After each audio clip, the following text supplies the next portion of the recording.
ইন্নাল্লাযীনা ক্বালু রাব্বুনাল্লাহ, নিশ্চয়ই যারা আমাকে রব বলে।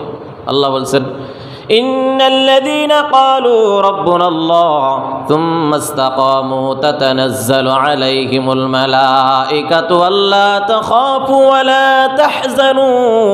আল্লাহ বলছেন ইন্নাল্লাযীনা ক্বালু রাব্বুনাল্লাহ, যারা আমারে রব বলে, আমারে রব আল্লাহ, আল্লাহ ছাড়া কোনো রব নাই। কথা বলেন ঠিক কিনা?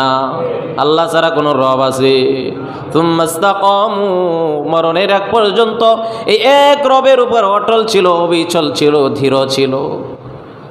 থুম্মা ইসতাকামু তাতানাজ্জালু আলাইহিমুল মালাইকা, তার মরণের সময় ফেরেশতারা নাজিল হয়ে বলবে আল্লাহ তাখাফু ওয়া লা তাহজানু, তোমার কোনো ভয় নাই, তোমার কোনো পেরেশানি নাই। আল্লাহ তাখাফু ওয়া লা তাহজানু ওয়া আবশিরু বিল জান্নাতিল্লাতী কুনতুম তুআদুন।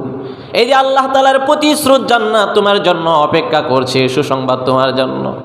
ফেরেশতারা আয়েশা বলবে নাহনু আউলি নাহনু, আমরা তো তোমাদের বন্ধু, দুনিয়াতেও ছিলাম, আখিরাতেও তোমাদের বন্ধু থাকবো।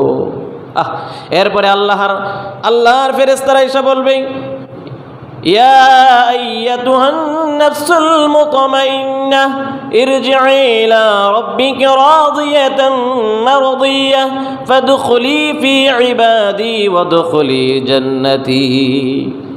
ফেরেশতারা আয়েশা বলবে এ প্রশান্ত আত্মা, বের হয়ে যাও, তোমার রবের সন্তোষভাজন হয়ে বের হয়ে যাও, আল্লাহর নেক বান্দাদের সাথে দাখিল হও, আল্লাহর তৈরি জান্নাতে প্রবেশ করো। কোন সুবহানাল্লাহ।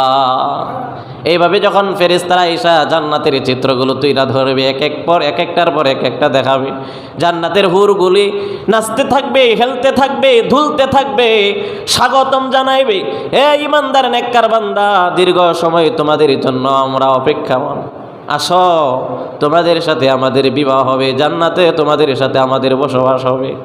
জান্নাতের হুর গিলমানগুলো, জান্নাতের নাজ নিয়ামতগুলো দেখা ওই বান্দা ইমানদারের রুহুটা বের হওয়ার জন্য ছটফট করতে থাকবে।